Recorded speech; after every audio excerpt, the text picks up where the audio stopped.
Bonjour à tous, j'espère que vous allez bien. Bon, alors aujourd'hui les amis, on est le 25 décembre 2024. Alors on va commencer par le commencement. Joyeux Noël. Si certains d'entre vous ont passé une soirée de réveillon fabuleuse, magnifique, formidable. Je le sais, ça s'est rempli le gosier, ça a rigolé, ça a partagé toute la soirée. Ah mais c'est ça l'esprit de Noël. D'autres par contre se sont retrouvés à passer une soirée catastrophique. Ils ont passé ce qu'on appelle dans le métier un réveillon merguez. Ah mais c'est simple, on croirait que le Grinch a frappé. Le réveillon de ces voyageurs SNCF a été gâché. Moi je vous le dis, hier soir ce n'était vraiment pas le bon moment pour prendre le train. Exténués, excédés, ces passagers vivent un réveillon cauchemar, coincés à bord de leur train depuis plus de 6 heures. On est fatigué, on a un petit 10 ans qui est exaspéré, qui espérait voir ses cousins pour le réveillon, c'est gâché. Il n'y a pas d'eau, c'est inadmissible.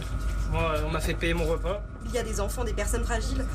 On a eu deux malaises aussi. Oui, on a eu des malaises. C'est scandaleux un soir de Noël. En cause, un accident de personnes survenu vers 20 heures dans le sud de Seine-et-Marne qui perturbe la ligne grande vitesse sud-est. Au total, une dizaine de trains sont affectés et détournés pour pouvoir rejoindre leur destination. Vers 1h du matin, le calvaire prend fin, mais des tensions éclatent à l'arrivée à Gare de Lyon. On est resté 6 heures bloqués, 6 heures. Donc on a eu le droit à une petite bouteille d'eau. Et maintenant, ils nous livrent comme ça. Ils nous ont redirigés sur Paris-Gare de Lyon au lieu de Charles de Gaulle. Là, on arrive, il est 1h, l'heure à laquelle, normalement, on sort tous de nos réveillons, voilà. Malgré la déception, certains essayent de garder le sourire. On a un peu raté le réveillon, mais au moins on s'en souviendra de celui-ci. On va se rattraper demain, mais bon, il faut relativiser, il y a pire. La SNCF a fait appel aux taxis parisiens pour venir chercher les gens à la sortie de la gare et qu'ils puissent enfin rentrer chez eux. Ah, je vous l'avais dit, le réveillon gâché. Mais si vous pensez qu'ils ont vécu la pire soirée possible, je préfère encore être à leur place qu'à la place du chauffeur ou de la famille du chauffeur qui a provoqué ça. Selon plusieurs sources concordantes, effectivement, il y a un train hier aux alentours de 20h, 21h qui circule donc sur l'axe Paris-Lyon avec à son bord près de 400 passagers et le train va s'arrêter comme ça un peu brutalement en gare de Moisney. On est dans le département de la Seine-et-Marne. Et bien des recherches vont alors être entreprises.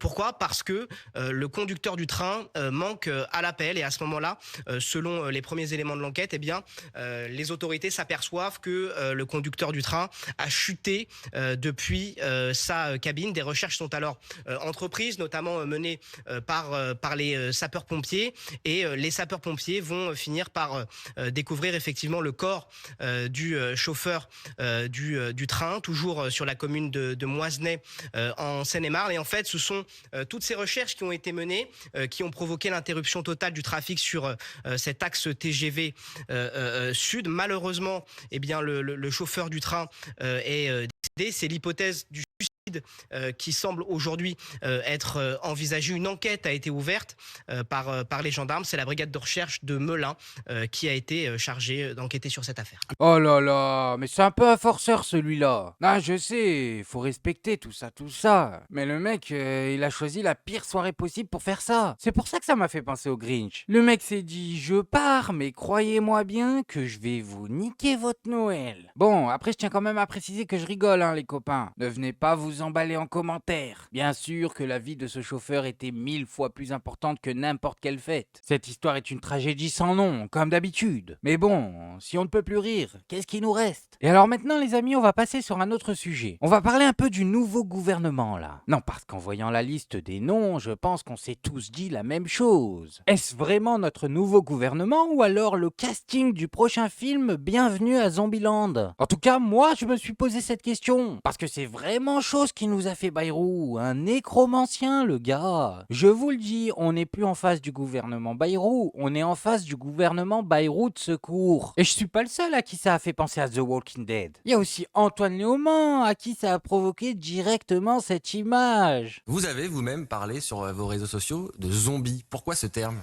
Parce que c'est un gouvernement de revenants. Elisabeth Borne qu'on pensait être partie après la réforme des retraites qui était détestée par le peuple français. Et puis le revenant suprême, Manuel Valls, qui après avoir quitté le PS est allé chez Macron, après avoir quitté la France est allé à Barcelone. Le voilà qui est revenu, il a traversé le désert et maintenant le voilà devenu ministre. Donc c'est un gouvernement d'ambitieux. de girouette aussi, puisque comme Monsieur Valls c'en est une démonstration. Et je ne pense pas qu'aujourd'hui, qui que ce soit satisfait de ce nouveau gouvernement. Vous parlez de la détestation, mais quand on regarde les classements des personnalités préférées des Français, certains des membres de ce gouvernement arrivent largement devant des personnalités comme Jean-Luc Mélenchon, qui cristallise lui aussi une forme de détestation.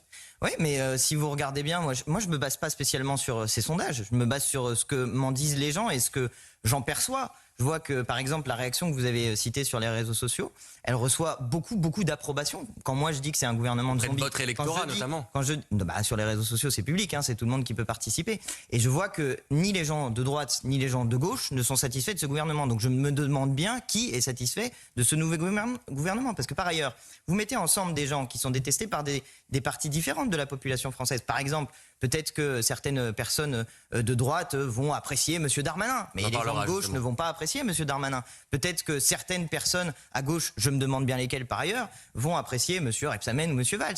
Mais peut-être que les gens de droite les détestent. Donc quand vous mettez ensemble des gens qui sont qui viennent d'horizons politiques différents, qui pour beaucoup ont trahi, quelqu'un comme Madame Berger, par exemple, c'est quelqu'un qui a menti devant une commission d'enquête de l'Assemblée nationale. Comment voulez-vous que les gens puissent adhérer, puissent avoir confiance? Monsieur Bayrou a dit que c'était une équipe qui pouvait redonner confiance. Mais comment avoir confiance dans des gens qui mentent? C'est impossible. Mais ils s'en foutent que les gens aient confiance en eux. Tout ce qui compte dans leur tête, c'est est-ce que les socialistes et le RN vont suivre la censure que va proposer LFI? Eh oui, le reste n'a aucune importance. La vie est la confiance du peuple. Mais quelle douce fable. Comme si le peuple avait une quelconque influence sur leur carrière. C'est Macron qui a mis Bayrou où il est. C'est Bayrou qui les a mis où ils sont. Je ne vois pas où le peuple rentre dans ce calcul. Nous, on vote une fois tous les 5 ans et après, le reste du temps, on broute. Voilà ce qu'on fait, on broute. Si on avait la moindre influence, on n'aurait jamais mis Elisabeth 49.3 Borne ministre de l'Éducation. Non mais sérieusement, il n'y a qu'à la regarder pour savoir qu'elle n'a pas les compétences. Mais regardez, même elle le dit qu'elle n'a pas les compétences. C'est dans ce contexte particulier et grave qu'en tant qu'ancienne première ministre, qui n'envisageait pas de participer de nouveau à un gouvernement sollicité par François Bayrou sur un des défis majeurs pour notre avenir, j'ai décidé de répondre positivement. Je ne suis pas une spécialiste de ces sujets, mais je sais par contre combien les questions d'éducation et de formation de notre jeunesse, de son insertion dans la vie professionnelle, de la qualité de notre enseignement scolaire et supérieur et de la force de notre recherche sont des pierres angulaires pour notre nation. En me proposant de rejoindre le gouvernement en tant que ministre d'État, le président de la République et le Premier ministre ont souhaité faire de l'éducation, de l'enseignement supérieur et de la recherche la priorité de l'action gouvernementale. Cette place est légitime car l'école est le socle de la République.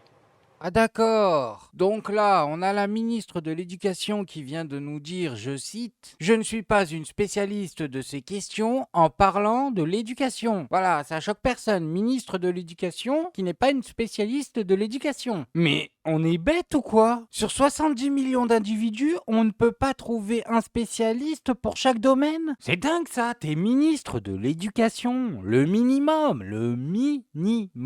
C'est quand même que tu sois spécialiste de l'éducation. Et attention, on se comprend, hein. Quand je dis éducation, on parle pas de l'éducation, elle va venir chez vous, elle va éduquer vos enfants. Eh non, abusez pas. Je vous parle de l'éducation nationale, l'école, l'enseignement, tout ça. Je sais pas, c'est quand même un domaine important. On a besoin de relever la tête de l'éducation nationale. Mais comme je vous le disais hier, les amis, le pire, c'est Valls. Ah mais de très loin, et ce n'est pas le pire dans le sens des dégâts qu'il peut causer. C'est le pire dans le sens incompréhensible. On est face à un mystère de la nature, mais comment fait cet homme? Moi je vous le dis, je vais l'appeler le Phénix. Non mais ça y est, je vais l'appeler Fume Sec. C'est trop, il fait que renaître de ses cendres. À chaque fois qu'on le croit finito, le gars revient, mais là où on ne l'attend pas. Je veux qu'il rende gorge, qu'il perde. Je veux gagner. Je veux être président de la République. Benoît Hamon l'a emporté, nettement. J'ai depuis toujours le sens de la loyauté. Je suis profondément attaché au respect des engagements pris.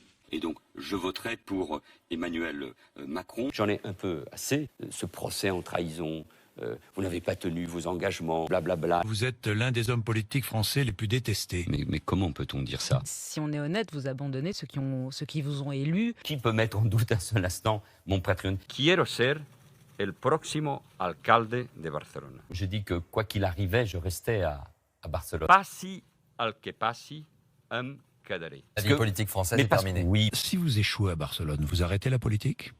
Ah oui, c'est un choix de vie. En revanche, la question c'est est-ce que vous restez à Barcelone? Oui.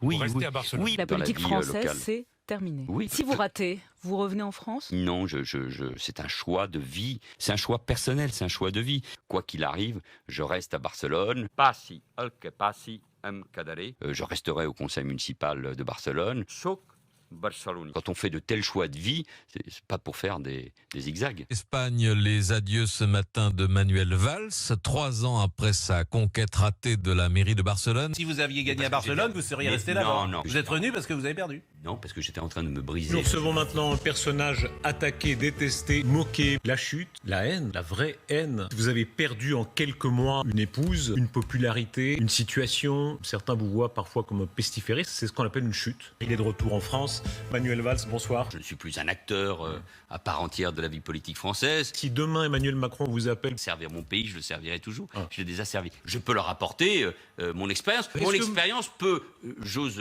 l'espérer, peut leur être utile. Est-ce que vous êtes prêt à venir le servir à nouveau, ce pays? Mais je veux pas être ridicule. Moi, je ne suis candidat à rien. Je sais que je ne vais pas répéter ce type de parcours politique. Alors, essayons d'être sincères. Je pense que j'ai quelque chose à dire. Je pense que je peux être utile. Je veux participer à ce débat. Je veux jouer un rôle. Vous jouerez un rôle dans la campagne électorale 2022? Oui, bien sûr. Il est important que tous ceux qui ont participé de la vie publique de notre pays, qui ont un peu d'expérience, aide à cela, gouverner de nouveau. Je suis fait pour ça. Je pense que l'expérience peut être utile, mais en tout cas, on peut avoir besoin de cette expérience. Si un jour je peux servir au gouvernement de la France, oui, mais ça ne dépend pas de moi. Moi, je ne suis plus maire, je ne suis plus député, et je ne pense pas que je le redeviendrai. Vous ne serez pas candidat en juin aux législatives? Je ne crois pas, parce que j'ai déjà fait cela. Vous êtes ancien Premier ministre, aujourd'hui candidat dans la 5e circonscription des Français de l'étranger. Si j'avais été député, donc député de la majorité, mais je ne l'ai pas été. Vous pourriez revenir dans la vie active politique? Non, c'est pas absolument pas à l'ordre du jour. Vous auriez envie, vous?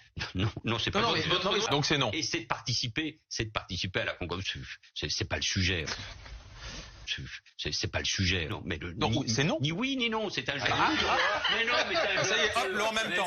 Il faut d'une manière ou d'une autre, dans une majorité, dans un gouvernement, des personnalités qui pèsent par rapport à l'opinion. C'est ce qu'avait voulu faire François Hollande en me nommant Premier ministre. Il faut un leader, il faut un projet pour la France. Jean-Luc Mélenchon a tweeté hier en disant « En avant François ». Qu'est-ce que vous en pensez? Mais là, vous m'obligez, c'est normal, à répondre à des questions de vie politique alors que je me suis un peu éloigné de cette vie... Moi, je pense que la claque, en fait, on est 66 millions à vouloir te la mettre, quoi. Enfin, c'était juste trop bon, sans déconner, quoi.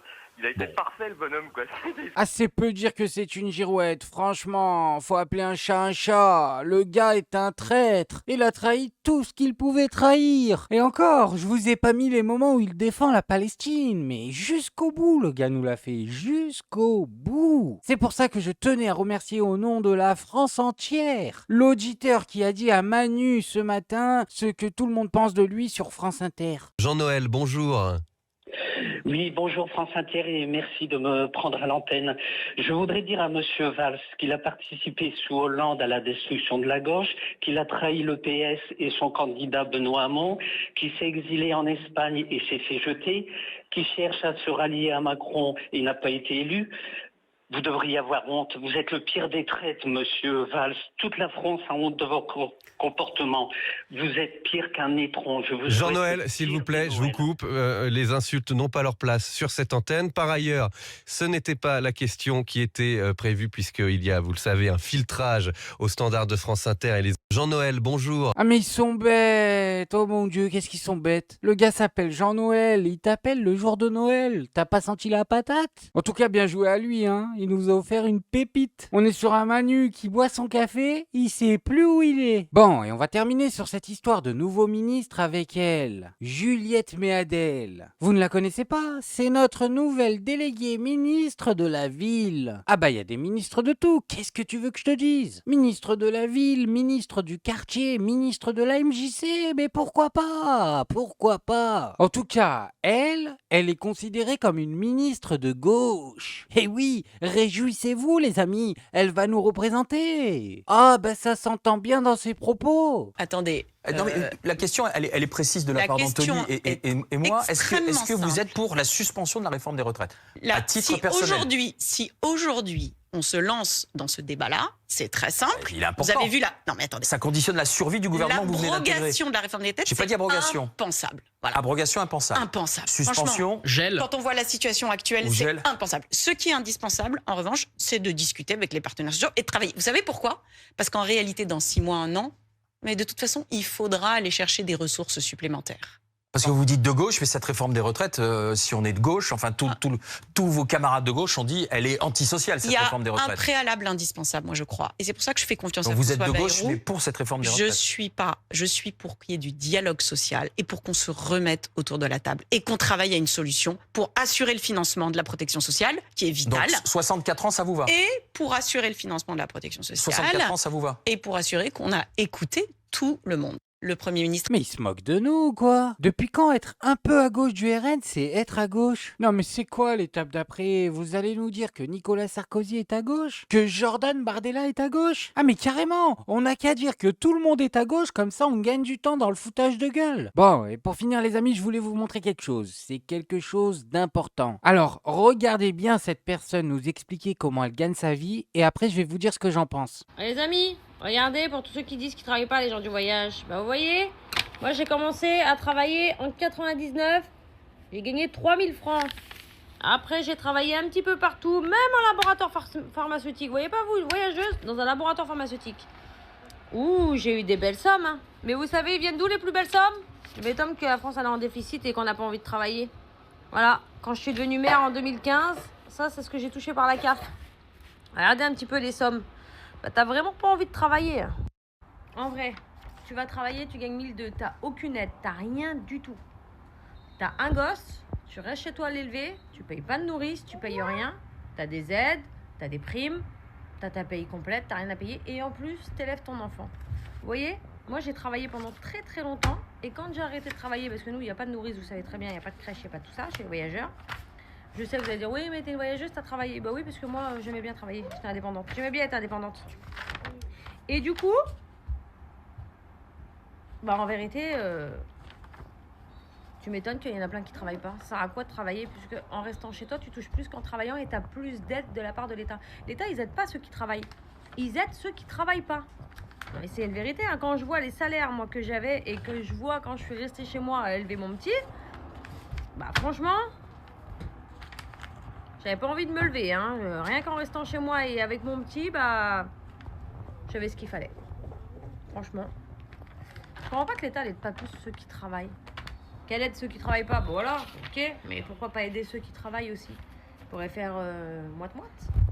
Vous en pensez quoi? Bon, alors déjà j'en pense que tu devrais pas t'afficher comme ça parce que tu vas te prendre une enquête de la CAF, ils vont tout te baisser, tu vas rien comprendre. Et deuxièmement les amis, et écoutez-moi bien, tout ceci est un genjutsu, une hypnose. Je vous le dis, vous croyez que c'est bien ça? Tu prends un RSA, 600 €, allez on te l'a gonflé au max. 600 €. Plus ton allocation familiale, je sais pas où t'habites, mais t'as l'air de bien prendre. Disons, elle prend 400 balles. Ok, on est à 1000 balles. À ceci, on ajoute l'APL et les aides diverses, elle arrive à 1300, 1500 balles. Mais 1500 balles avec un enfant? Qu'elle nous dit pas, c'est qu'elle a probablement un mari qui doit travailler lui, parce que sinon, ils ne vont même pas lui donner le RSA. Bah ouais, ils vont tout diviser par deux parce qu'ils sont en couple, et là, c'est bienvenu à Koh-Lanta. Donc je sais pas pourquoi il y en a qui font ça. Ils font semblant que tu peux vivre une vie de prince en vivant des aides, alors que ce n'est pas vrai. Moi, je le sais, je connais bien les aides sociales. C'est des miettes qu'on vous jette. En plus de ça, sur ces miettes, l'État récupère 20% de TVA, ah oui, sur tout ce que vous allez consommer, plus à peu près 80% de taxes sur les clopes que vous allez fumer, bah oui, parce que vous avez pas de sous, donc vous êtes déprimé, donc vous fumez des clopes. En plus de ça, les personnes à qui on verse des aides sociales font tourner les commerces autour d'eux, donc font gonfler le PIB du pays. Et ça, les amis, ça profite à ceux qui sont tout en haut, c'est sûr et certain. Et le petit bonus, le bonus final, c'est qu'on vous donne juste assez pour que vous surviviez et vous ne remettiez jamais le système en cause. Donc je vous le dis, ne pensez pas que les aides sociales c'est de la charité ou que c'est de l'injustice. C'est une hypnose faite pour vous garder tout en bas de l'échelle. Bref, moi je voulais juste vous montrer ça. Maintenant, faites-vous votre avis tout seul. Faites attention à vous, faites attention à ce que vous regardez. Likez, abonnez-vous et n'oubliez pas